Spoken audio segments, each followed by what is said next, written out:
This phone right here isn't just different. It's bold. Meet the Nothing Phone 3. It glows, it's sleek, and it might just be the coolest phone of the year. Nothing nailed the design again.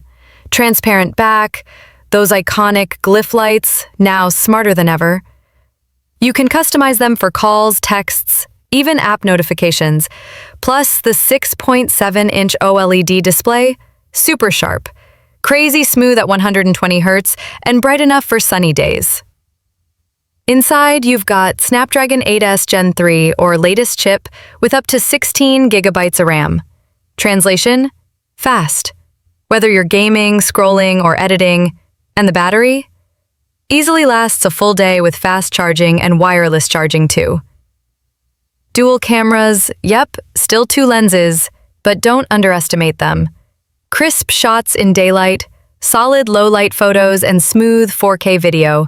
Plus, it handles motion surprisingly well. Software is super clean. This is Nothing OS 3. No bloat, no weird ads, just pure Android with some handy features like lock screen widgets, swipe gestures, and of course, Glyph integrations. Bottom line, if you're bored of the same old phones and want something that turns heads and performs, the Nothing Phone 3 should definitely be on your radar. What do you think? Would you ditch your iPhone or Galaxy for this? Drop your thoughts below, smash that like button, and subscribe for more honest tech reviews.